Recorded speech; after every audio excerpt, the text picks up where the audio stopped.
हावू दोंग जांच के लिए क्लिनिक नंबर 3 में गई। जब मैं नसबंदी वैसेक्टोमी करवाने अस्पताल पहुंचा तो मुझे पता चला कि स्कूल की बेल अल्ट्रासाउंड के लिए आई हुई है। उसके अल्ट्रासाउंड के नतीजे देखकर यह साफ पता चल रहा था कि वह 8 हफ्ते की गर्भवती है। नतीजतन इससे पहले कि बेल इस बात को समझ पाती, मैं घबरा गया, क्योंकि 8 हफ्ते पहले नशे में धुत होकर मैंने गलती से बेल की वर्जिनिटी ले ली थी। लेकिन दूसरी तरफ से उसने एक शब्द भी नहीं कहा, बस दीवार से टिककर खड़ी रही और फिर भाग गई। मैं जिम्मेदारी लेना चाहता था, लेकिन मुझे कोई मौका ही नहीं मिला। अब मैं ठीक उसके सामने खड़ा हूं, लेकिन वह मेरी मौजूदगी को बिल्कुल भी पहचान नहीं पा रही है। मैंने तो बस एक ही बार किया था और मैं गर्भवती हो गई। यह सुनकर मैंने हिचकिचाते हुए पूछा, यह बच्चा मेरा ही है ना? जब हावू दोंग ने मेरा चेहरा साफ साफ देखा तो वह चौंक गई। उसे तुरंत खुद पर तरस आने लगा और उसकी आंखों में आंसू भर आए। यह नजारा देखकर मैं तुरंत घबरा गया। अरे, रो मत। अगर तुम ऐसे करोगी तो सबको लगेगा कि मैं तुम्हें तंग कर रहा हूं। तुमने मुझे पहले ही तंग किया है। क्या क्या तुम जिम्मेदारी नहीं लेना चाहते? यह सुनकर मैं जमसा गया। मैं पिता बनने वाला हूं, और वह भी सिर्फ एक ही बार में। होस्ट को गॉड टियर सर्वोच्च स्तर एक्टिवेट करने के लिए बधाई। Nursing dad system.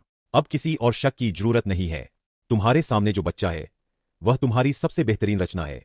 इसके अलावा ये जुड़वां बच्चे ड्रैगन फीनिक्स की जोड़ी है, जिसके इनाम के तौर पर होस्ट को बच्चों की परवरिश के लिए 1 लाख RMBB की शुरुआती पूंजी दी जा रही है। जैसे ही वह अजीब सी आवाज बंद हुई, मैंने अपना फोन खोलकर चेक किया। मेरे अकाउंट में सचमुच 1 लाख RMBB आ चुके थे।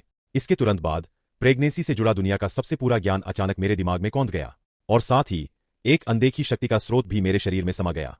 यह सब सच लग रहा था, फिर भी मुझे थोड़ा यकीन नहीं हो रहा था। मेरी भौंहें कसकर सिकुड़ गईं।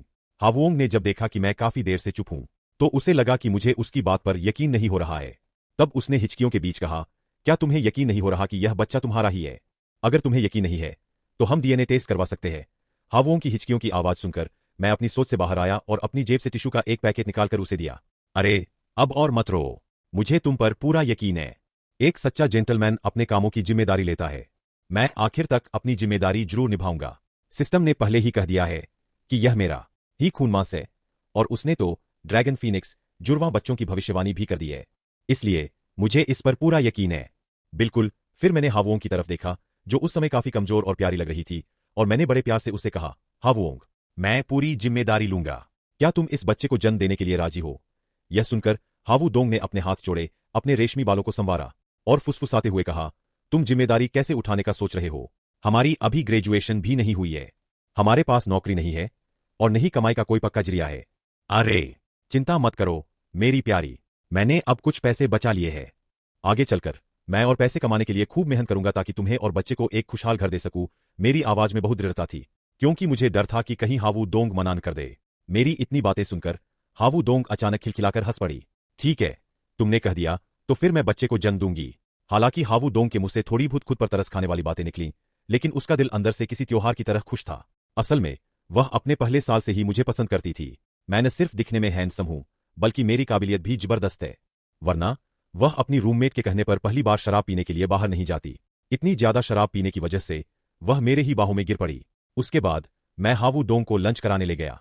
खाना खाने के बाद मैं उसे उसके हॉस्टल के दरवाजे तक छोड़कर आया। आज का दिन तुम्हारे लिए काफी मुश्किल रहा, अंदर जाओ और आराम करो। कल मैं तुम्हें एक जनरल चेकअप के लिए वापस अस्पताल ले जाऊंगा।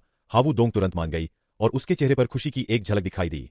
मैं भी मुस्कुराया और गुनगुनाते हुए अपने कमरे की तरफ चल पड़ा। दोपहर में मैंने एक प्रोजेक्ट पूरा किया जो मैंने पहले लिया था, ताकि उसे सौंप सकूं। इसमें मैंने सिस्टम से मिले 1 लाख RMBB भी जोड़ दिए। मेरे सीक्रेट फंड में अब 200,000 RMBB से भी ज्यादा पैसे हो गए हैं। मुझे अब समय निकालकर बाहर जाकर एक घर किराए पर लेना होगा। वोंग प्रेग्नेंट है, ऐसे में हर समय हॉस्टल में रहना बिल्कुल भी ठीक नहीं है। सफर को आसान बनाने के लिए बच्चों को एक आम चेकअप के लिए ले जाए। होस्ट को पूरे फीचर्स वाली Xiaomi Su 7 देकर इनाम दे। अरे वाह, एक Xiaomi Su 7! यह सिस्टम तो बहुत ही ज्यादा हाई एंड है। अगली सुबह जब मैं उठा तो मुझे मेज पर कार की चाबी मिली। ज्यादा सोचे बिना मैंने चाबी उठाई और सीधे स्कूल की पार्किंग में पहुंच गया। वहां पहुंचते ही एक ट्वाइलाइट पर्पल रंग की Xiaomi Su 7 ने तुरंत मेरा ध्यान खींच लिया। फिर मैं बड़े उत्साह से ड्राइवर की सीट पर बैठा और सीधे हेवन के हॉस्टल के सामने जा पहुंचा। फिर मैंने अपना फोन निकाला और उसे कॉल किया। व्यूओंग, क्या तुम जाग रहे हो? मैं नीचे तुम्हारा इंतजार कर रहा हूं। चलो बाद में प्रीनेटल चेकअप के लिए अस्पताल चलते हैं। ठीक है। मेरा लगभग 10 मिनट इंतजार करना ताकि मैं थोड़ी तैयारी कर सकूं। हावू डोंग को बहुत अच्छा लगा। उसने देखा कि मुझे उसकी कितनी परवाह है। उसे और उसके पेट में पल रहे बच्चे दोनों को ही बहुत खुशी हुई। कुछ ही देर बाद हावू डोंग हॉस्टल से नीचे उतर कर आई। यह देखकर मैं जल्दी से आगे बढ़ा और उसे थाम लिया। पत्नी, जरा संभल कर, कहीं गिर न जाना। यह सुनकर हावू डोंग का छोटा सा चेहरा फिर से शर्म से लाल हो गया। एक पल के लिए मैं उसे बस देखता ही रह गया। मेरी आंखें उस पर ही टिकी रह गई। आज तुम सच में बहुत खूबसूरत लग रही हो। तुम्हारी जुबान तो सच में बहुत मीठी है। चलो चलते हैं। फिर मैंने हावू डोंग को गले लगाया, कार का दरवाजा खोला और उसे अंदर आने के लिए कहा। पत्नी, कृपया कार में बैठो। मेरे लगातार छेड़ने से हावू डोंग का चेहरा तुरंत ही शर्म से लाल हो गया। कौन है तुम्हारी पत्नी? कार में बैठने के बाद हावू डोंग खुद को रोक नहीं पाई और उसने पूछा, क्या तुमने यह कार अभी अभी खरीदी है? हाँ, बिल्कुल। वोंग, मुझे लगता है कि तुम्हारे पास ड्राइविंग लाइसेंस होगा, है ना? हाँ, मेरे पास है। तो फिर भविष्य में तुम ही यह कार चलाना। इससे तुम्हारे और बच्चे दोनों के लिए ही सफर करना आसान हो जाएगा। नहीं, इसकी कोई जरूरत नहीं है। मुझे ड्राइविंग ज्यादा अच्छे से नहीं आती। तुम ही क्यों नहीं चला लेते? अभी और भी कारें हैं। चलो, बस यही तय हो गया। उस समय मैं तुम्हें ड्राइविंग सिखा दूंगा। मैंने उसे मना करने का मौका नहीं दिया और सीधे सीधे बात पक्की कर दी। अस्पताल में मैं हावू डोंग के साथ रहा जब उसका प्रीनेटल चेकअप शुरू हुआ। थोड़ी देर बाद टेस्ट के नतीजे आ गए। बच्चे पूरी तरह से ठीक ठाक बढ़ रहे थे। जैसे ही हम दोनों वहां से निकलने वाले थे, अचानक हमारे सामने एक आदमी आ गया। भाई बोआज, तुम यहां कैसे? चोन मेरा रूममेट है। वह भी आज चेकअप के लिए आया था। मुझे उम्मीद नहीं थी कि हम दोनों यहां टकरा जाएंगे। यह देखकर मैं चूटोंग को एक कोने में ले गया और उसके कान में धीरे से कुछ कहा। नमस्ते भाभी जी। हावू डोंग का चेहरा शर्म से लाल होते देख मैं उसे और छेड़ने ही वाला था कि मेरे दिमाग में सिस्टम का नोटिफिकेशन फिर से बज उठा। सिस्टम ने होस्ट को बच्चों के पहले प्रीनेटल चेकअप के लिए ले जाते हुए डिटेक्ट किया। इनाम के तौर पर किम लैंपू में एक खूबसूरत अपार्टमेंट दिया गया। सिस्टम ने होस्ट को जियाओमी सू 7 हावू डोंग को देते हुए डिटेक्ट किया। इनाम के तौर पर होस्ट को एक मेबाक दी गई। यह सिस्टम सच में अभी अपने चरम पर है। मैं बहुत ज्यादा उत्साहित हूं। एक मेबाक S680 की कीमत 3 मिलियन युआन से ज्यादा है और किम लैंपू में एक खूबसूरत अपार्टमेंट की कीमत 5 मिलियन युआन से ज्यादा है। मेरी कुल संपत्ति लगभग 10 मिलियन RMB तक पहुंचने वाली है। अब मुझे समझ आया कि जब तक मैं वोंग और बच्चों का अच्छे से ख्याल रखूंगा, सिस्टम भी मुझ पर मेहरबान रहेगा। यह सोचते ही हावुओंग के लिए मेरे दिल में प्यार और भी गहरा हो गया। फिर मैंने अपना हाथ बढ़ाया, धीरे से उसका गोरा हाथ थाम लिया और प्यार भरी नजरों से उसकी ओर देखा। वुओंग, चलो। फिर हम दोनों जियाओमी सू 7 में बैठकर वापस चल दिए। हालांकि हमारी मंजिल वानहाई यूनिवर्सिटी नहीं थी, बल्कि स्कूल के पास ही एक पॉश रिहायशी इलाका था। हावू डोंग ने अपने सामने खड़ी ऊंची इमारत को देखा और एक पल के लिए हक्की बक्की रह गई। यह कौन सी जगह है? क्या हम स्कूल वापस नहीं जा रहे हैं? यह स्कूल नहीं है, यह किम लैंपू है, हमारा भविष्य का आशियाना। भविष्य? तुमने यहां घर भी खरीद लिया? बिल्कुल सही। तुम प्रेग्नेंट हो। हमेशा हॉस्टल में रहना तो मुमकिन नहीं है, इसलिए मैंने एक फ्लैट खरीद लिया है ताकि मैं रोजाना तुम्हारी देखभाल कर सकूं। लेकिन इसमें तो बहुत पैसे लगे होंगे। तुम्हें इतने सारे पैसे कहां से मिले? जाहिर है मैं उसे यह तो नहीं बता सकता था कि ये पैसे मुझे सिस्टम से मिले हैं, इसलिए मैंने बात टालने के लिए कोई मनगढ़ंत बहाना बना दिया। तो फिर बाद में कोई समय निकालकर हम यहां शिफ्ट हो जाएंगे। ओह, क्या इसका मतलब है कि अब हम साथ रहेंगे? क्या यह सब कुछ बहुत तेजी से नहीं हो रहा है? साथ रहने के बाद कहीं काउंटी बोझ अपना असली रंग तो नहीं दिखा देगा? हाँ, 3886, वुओंग ने सोचा। लेकिन काउंटी बोझ ने जो अभी कहा वह गलत नहीं था। कोई हमेशा डॉर्म में तो नहीं रह सकता। पत्नी, तुम इतनी गहरी सोच में क्या डूबी हो?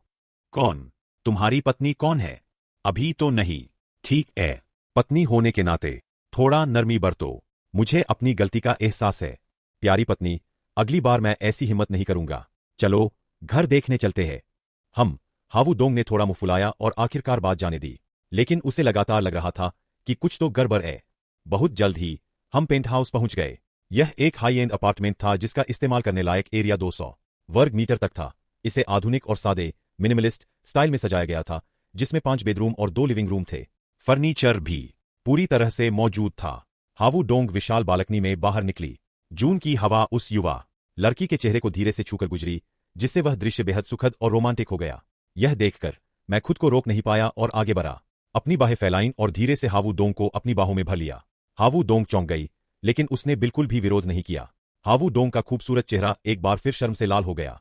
उसने धीरे से पूछा, इस घर की कीमत बहुत ज्यादा होगी, है ना?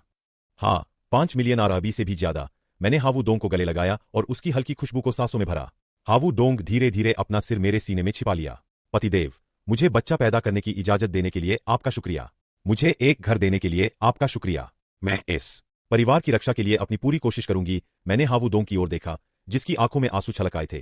मैंने धीरे धीरे अपना सिर नीचे किया और धीरे धीरे उसके उन मोहक चेरी जैसे होठों के करीब पहुंचा।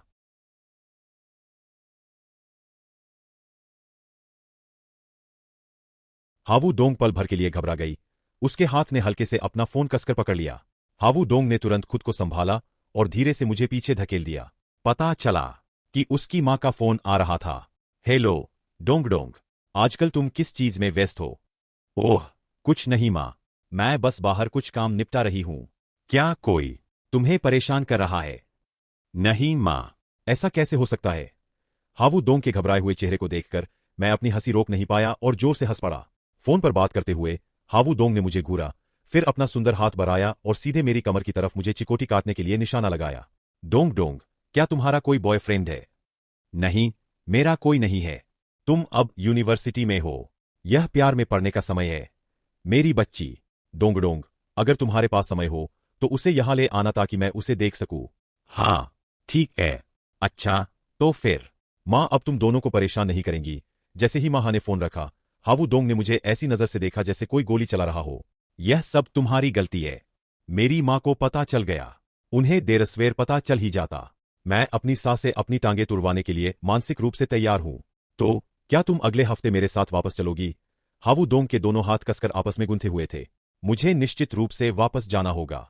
किसी की कीमती बेटी को इस तरह किडनैप करने के बाद मुझे स्वाभाविक रूप से खुद जाकर सब कुछ समझाना होगा।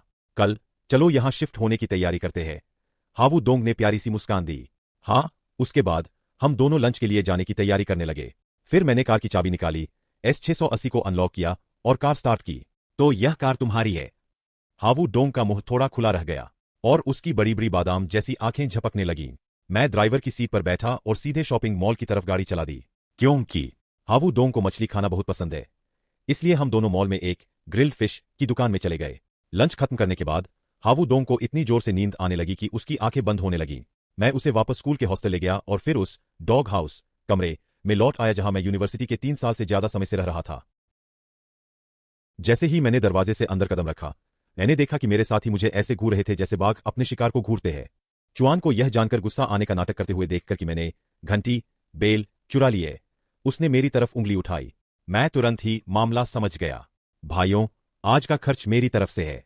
हम बाहर जाकर जोरदार दावत करेंगे, फिर नेट कैफे जाकर थोड़ा मन बहलाएंगे। बस जरा आराम से चलना, अभी अफवाहें मत फैलाना, ठीक है? तो मैं अपने पालक पिताओं को नीचे दौर में ले गया और उनसे वहीं रुककर इंतजार करने को कहा। एक पल के लिए वे अभी भी सोच रहे थे कि मैं कहां भाग गया था। कुछ मिनट बाद एक शानदार मेबाक धीरे धीरे कार की खिड़की के पास आई और खिड़की नीचे होते ही एक बहुत ही सुंदर चेहरा दिखाई दिया। अरे यार, तुम ही मेरे असली पालक पिता हो। पिताजी, आपने कार खरीदने लायक पैसे कब कमाए? अपने बच्चों को भी इसमें सवारी करने दो। तो मैंने एक मनगढ़ंत बहाना बनाया और कहा कि बेल बच्चे की प्रेगनेंसी की देखभाल के लिए परिवार ने खास तौर पर यह कार खरीदी है। वे लोग एक पल के लिए प्रभावित हुए और फिर चुप हो गए। अगली सुबह तड़के मैं धीरे धीरे लड़कियों के हॉस्टल की तरफ गाड़ी चलाकर गया। मेरी हावू डोंग के साथ एक मुलाकात तय थी। आज हम किम लोन फू में शिफ्ट होने वाले थे। जब मैं लगभग हॉस्टल की इमारत के पास पहुंच गया तो मैंने दूर से एक जानी पहचानी शक्ल देखी। रुको, यह तो ठीक नहीं है। हावू डोंग के बगल में एक और लड़की क्यों खड़ी है? उस लड़की की तेज नजर में मुझे पूरी तरह से दुश्मनी दिखाई दी। फिर मैंने कार का दरवाजा खोला और हावू डोंग के पास जाकर कहा, मैंने तुमसे कहा था कि मेरे पहुंचने का इंतजार करना, उसके बाद ही नीचे आना। क्या तुम बहुत देर से इंतजार कर रही हो?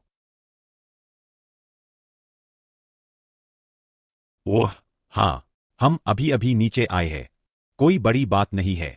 यह मेरी रूममेट है, लू वू हा। उसने साथ आने की जिद की।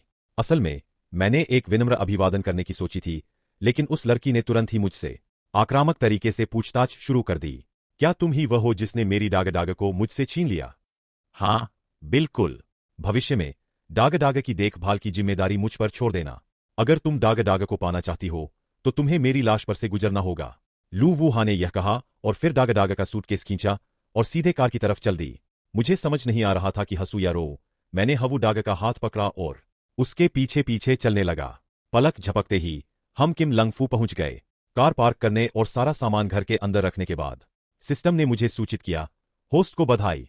बच्चों के लिए पहली बार घर बदलने के उपलक्ष्य में आपको 5 स्टार शेफ, 5 सितारा रसोइया बनने का कौशल पुरस्कार के रूप में दिया जाता है। पूरा संग्रह प्राप्त हो गया है, कृपया जांच ले। तुरंत ही दुनिया भर का हर तरह का खाना बनाने का ज्ञान मेरे दिमाग में समा गया। फिर मैंने हावू डोंग की ओर प्यार से देखा, जो थोड़ी झिझक रही थी। पत्नी, तुम्हें दोपहर के खाने में क्या खाना है? मैं जाकर किराने का सामान ले आता हूं। मैं कुछ भी खा सकती हूं। तुम जो भी बनाओगे मुझे पसंद आएगा। यह सुनकर कि मैं उसके लिए खुद रसोई में जाऊंगा, बुडोंग के चेहरे पर खुशी की एक झलक दिखाई दी। मुझे खट्टी मीठी रिब्स, मसालेदार पोच्ड फिलेट्स, बीफ ब्रिस्केट के साथ आलू की सब्जी और ब्रेज्ड मछली भी चाहिए। उसने वाकई बहुत जल्दी जल्दी चीजें बता दी, लेकिन किस्मत से अब मैं एक 5 स्टार शेफ हूं। जैसे ही मैं बाहर जाने वाला था, अचानक एक छोटी सी आकृति मेरी बाहों में आ गिरी और उसके साथ ही एक हल्की सी खुशबू भी आई। पतिदेव, जल्दी वापस आना। ठीक है, जरूर प्यारी पत्नी। फिर हावू डोंग ने अपनी बाहें हटा ली, शर्मा गई और कमरे के अंदर चली गई, लू वुहान को वही खड़ा छोड़कर, जो उन दोनों को देखकर मन ही मन जल भून रही थी। जब मैं बाहर था, उन दोनों को देखकर मन ही मन जल भून रही थी। जब मैं बाहर था तो लू वुहान को कुछ गड़बड़ का अंदाजा हो गया था। उसने हावू डोंग से सच उगलवाने के लिए उससे जोर शोर से पूछताछ शुरू कर दी। भला इतनी भोली और संभ्रांत, बेले, सुंदरी अभी डेटिंग शुरू भी नहीं की थी कि उससे पहले ही गर्भवती कैसे हो सकती है? काफी देर बाद मैं किराने के सामान से भरे छोटे बड़े थैले लेकर वापस आया। जैसे ही मैं अंदर आया, हावू डोंग मेरी तरफ तेजी से बढ़ी ताकि वह थैले उठाने में मेरी मदद कर सके। इसे मैं संभाल लूंगा। मेरी पत्नी को तकलीफ उठाने की कोई जरूरत नहीं है। फिर मैंने आगे बढ़कर हावू डोंग का गाल हल्के से थपथपाया। तुम दोनों अभी किस बारे में कानाफूसी कर रही थीं, जिससे तुम्हारे चेहरे इतने लाल हो गए हैं? हावू डोंग ने थोड़ा सा मुंह फुला लिया। मैं तुम्हें नहीं बताऊंगी। मैं उसके नखरों के आगे कुछ नहीं कर सका, इसलिए मैं रसोई में चला गया और खाना बनाना शुरू कर दिया। सिस्टम का इनाम वाकई कुछ अलग ही था। ऐसा लगता है कि इन हाथों में खाना बनाने की स्वाभाविक फुर्ती है। हे भगवान! मेज पर ऐसे ऐसे पकवान सजे थे कि उन्हें देखकर ही किसी के भी मुंह में पानी आ जाए। लू वुहान ने बीफ ब्रिस्केट का एक टुकड़ा चखा और हैरानी से बोले बिना न रह सकी, आह, यह तो बहुत ही स्वादिष्ट है। यह बिल्कुल एक 5 स्टार शेफ के स्तर का खाना है। डोंग डोंग, अब से तुम सबसे ज्यादा खुश रहोगी। हमेशा तुम्हारे साथ एक बेहतरीन शेफ जो रहेगा। हावू डोंग को भी यह उम्मीद नहीं थी कि मैं इतना बढ़िया खाना बना सकता हूं। उसका चेहरा खुशी से छलक रहा था। होस्ट को बधाई, जिन्होंने अपनी पत्नी और बच्चों के लिए एक शानदार खाना बनाया, जिसके बदले उन्हें 3 मिलियन आरबी नकद इनाम मिला। कमाल है, यह सिस्टम हमेशा की तरह बहुत जबरदस्त है। काम करते ही 3 मिलियन आरबी का इनाम दे देता है। लंच खत्म करने के बाद मुझे लगा कि मैंने लवुहा का टेस्ट पास कर लिया है, लेकिन एक अच्छा इंप्रेशन बनाने के लिए मैंने खुद उसे गाड़ी से स्कूल छोड़ने का फैसला किया। वापस आते समय लवुहा की कहानियों से मुझे हावू डोंग के परिवार की स्थिति बेहतर ढंग से समझ में आई। पता चला कि उसके पिता की बचपन में ही एक सड़क दुर्घटना में मौत हो गई थी और उनके परिवार की आर्थिक स्थिति बहुत अच्छी नहीं थी। घर में बस मां और बेटी ही थीं, जो एक दूसरे का सहारा थीं। इसलिए वह अपनी मां के लिए पूरी दुनिया थी। सब कुछ समझने के बाद मैंने मन ही मन एक संकल्प लिया। मुझे डोंग का अच्छे से ख्याल रखने के लिए अपनी पूरी कोशिश करनी होगी और अब उसे जरा भी तकलीफ नहीं होने देनी है। लवुहा को सुरक्षित स्कूल छोड़ने के बाद मैं तुरंत किम लैनफू वापस आ गया। घर में घुसते ही मैंने देखा कि हावू डोंग सोफे पर सो रही थी। उस समय हावू डोंग ने एक सफेद नाइट गाउन पहना हुआ था, जिससे उसकी लंबी, आकर्षक टांगें दिख रही थीं, जो सचमुच बहुत ही दिलकश लग रही थीं। इसलिए मैं दबे पांव सोफे के पास गया, घुटनों के बल बैठा और गहरी नींद में सो रही उस खूबसूरती को एकटक निहारता रहा। हावू डोंग के मुश्किल बचपन और उन दोनों की तकलीफों के बारे में सोचते हुए मेरे दिल में अचानक एक गहरा दर्द सा उठा। मैं एक अच्छा पति बनूंगा, व्यूओंग। हावू डोंग को शायद कुछ सुनाई दिया और वह थोड़ी सी हिली और उसके मुंह से हल्की सी आवाज निकली। फिर मैंने धीरे से हावू डोंग को अपनी गोद में उठाया और धीरे धीरे मास्टर बेडरूम की ओर चल दिया। जब हावू डोंग की नींद खुली तो शाम के करीब 5 बज रहे थे। गर्भवती महिलाओं को सचमुच बहुत ज्यादा नींद आती है। उसने एक बार चारों ओर देखा, लेकिन जब मैं उसे कहीं दिखाई नहीं दिया तो वह दबे पांव मेरे कमरे में आ गई।